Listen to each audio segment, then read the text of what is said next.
it's been a strange old couple of weeks, and football is affected like the rest of the country is at the moment. We're just all, I suppose, every football club is just keeping their fingers crossed that games can go ahead. And we just spoke to Warren. I would imagine you, the players, not just of MK Dons, but of all teams, just want to play football. Yeah, of course. I think the guys like myself and the staff last week, when there are games on and you're not playing last week, it's a really boring, difficult weekend. Hopefully my family don't watch this, but it's a tough one. When games are happening and you kind of stuck, unable to do anything, it is frustrating. But I think at the same point we have to prioritise people's health and make sure that we look after people first and foremost. So yeah, really difficult. We obviously want games on, we want to play, but we also want to look after people as well. And obviously, preparation for a game, if you took COVID aside, would be a certain way. The mental, the tactical, the physical side of it. And that could be completely interrupted by a game being called off. Does that affect the players at all, or is it just something that they've learned to cope with over the last couple of years? Yeah, I should imagine different groups respond in different ways, to be honest. I think, again, I think that's where we're fortunate with the group we have got. And the experiences some of them would have had last year, they would have been through it before, so it's not like it's completely new. So I think last year potentially you would have had that complete shock and adaptation, whereas this year I think the guys kind of know a level of it. They've been through it before, so I think they, again, credit to our group. I think we respond in the right way, and the guys have been great. They've come in and trained really well this week, I have to say. Can we get an update on the squad and any injuries? Obviously you've had a little period without playing. Are some of those players that were struggling with injuries, are they returning to fitness, the likes of Max and David? What's the situation at the moment? Yeah, we're actually not far off a full clean bill of health in the squad, to be honest. Max is still touch and go. He's still not quite right. But we're assessing him daily at the minute to see where he's at. But the rest of the guys are pretty much back. I think we obviously had a real solid week. I think we'll have a meeting this afternoon in terms of how people are feeling post training.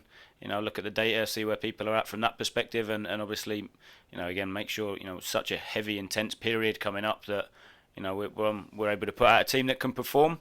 But at the same point, allows players to physically and mentally be in the best condition possible. Given everything we've had happen in the last few weeks, so a lot of the guys are back training, which is really nice to see. Have you been given, as we're heading towards the January transfer window, have you been given any indication from the parent clubs of some of the players that are on loan at Stadium MK at the moment, if their loans are going to be continued, the likes of Peter Kioso and Max and Troy, etc.? What's the situation there?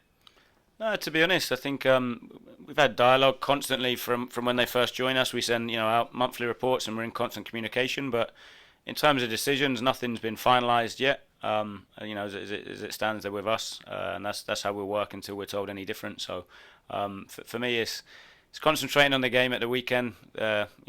January still seems like a long way away, given that we've got 2 games before then. So I think it's a case of looking at in the short term. Okay, well, I'll only ask you one more question about transfer window, and then we'll move on. Yeah. Seeing as I might get stock answers today, Liam. I get that. Obviously, the January transfer window is approaching. Is it a transfer window you're looking forward to, or could you do without it this season? Probably a bit of both, to be totally honest with you. I think it's obviously when we came in and we the window shut within I think a week of us being here, so. In terms of impact on the squad and knowing the group and what the group needed in terms of where we want to go with it, we obviously didn't have that period of time to see that and make changes that we feel could elevate and progress us to the next level. But then at the same point, what we've had, and credit to the individuals, but also the collective, and again huge credit to the staff, the work they've done with the players. We've done really well where there is noise around players, which. I see as a compliment for the players, for the club, for the staff that and the work that's gone into them, and how they're performing. So, again, I don't think even at the highest level you're never going to stop that noise, and there's a lot of it. But for me, it's making sure that we're all currently MK Dons. Make sure that we do everything in our power every single day to to be the best we can and to represent the club the best we can. So, like I said, it's probably a bit of both in terms of where I'm at the moment with it. With some of the performances and where MK Dons sit at the moment, it can be quite difficult to be critical of what's happened so far this season.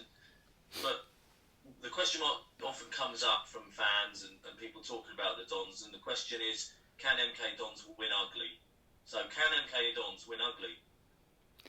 Yeah, I think I think we were pretty much at the halfway mark. I look, probably more than anybody, I spend more time reflecting on daily sessions, games weekly, and periods of time where you look at the first half of the season. And I think we have shown that. I think we've shown in games. Wigan away is one that jumps to mind straight away, where we didn't play great, but we come away with a 2-1 win.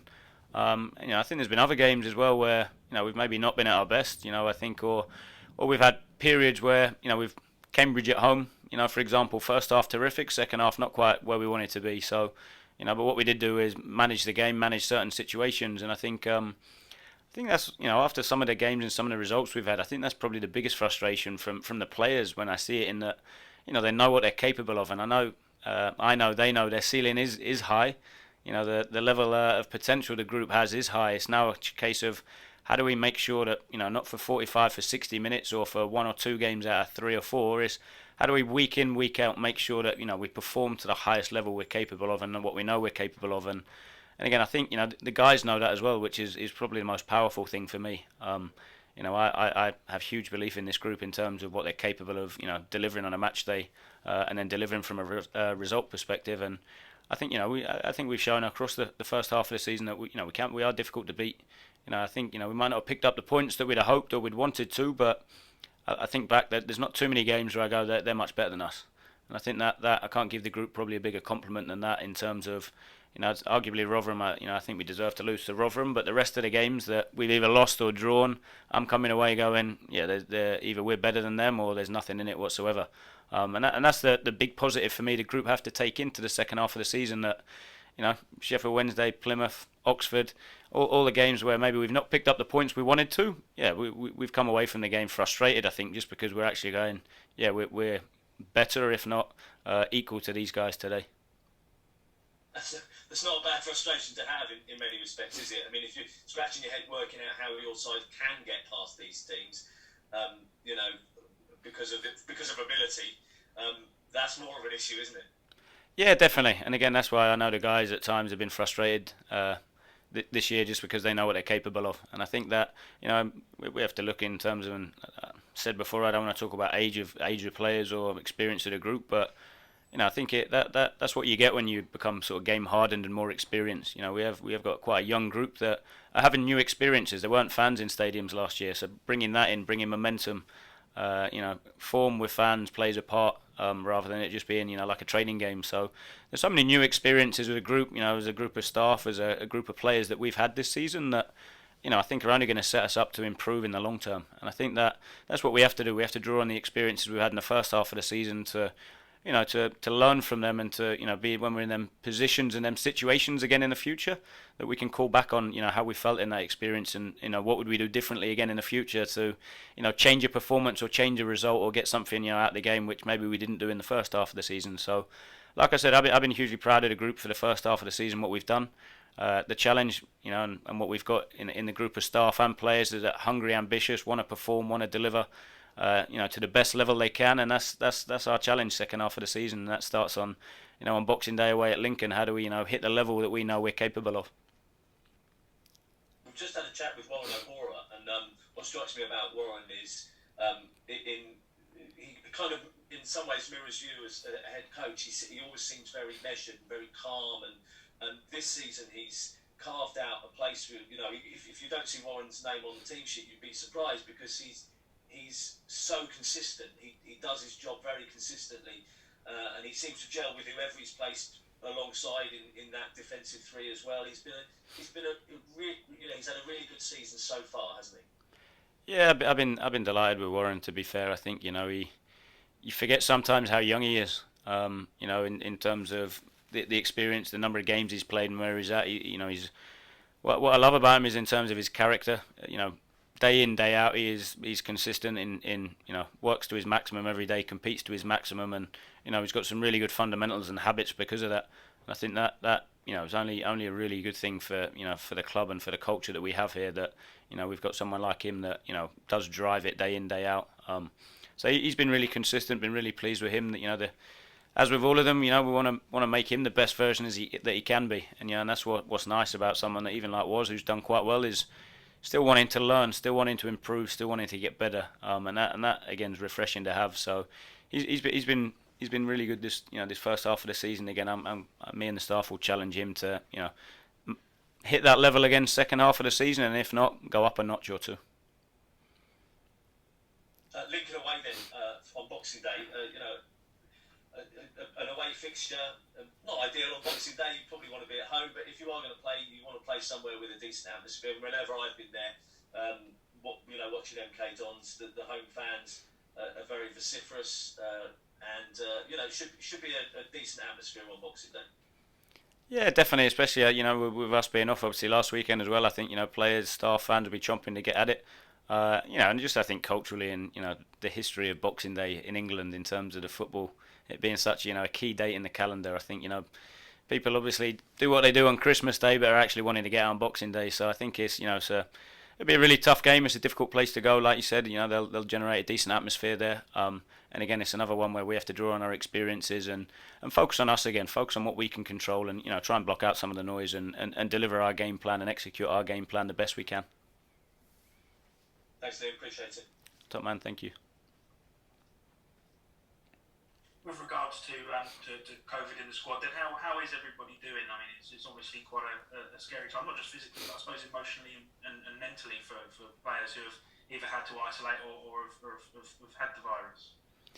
Yeah, it can be a challenge in managing it within the group in terms of people are off, protocols that we have to follow, the changes in that, the changes to the plans, etc. But again, like I said, I think the group just get on with it. They don't they're not ones that to get too high or too low about anything. They follow the plan, they do the work that's required, and obviously we have to be keeping an eye on the ones that have had it. We have to make sure that we look after them and monitor them extra closely, just to make sure that we do look after them from that perspective. But like I say, all the group have actually come back in this week looking relatively good. So it's making sure that we just continue to monitor that and look after the guys as best we can.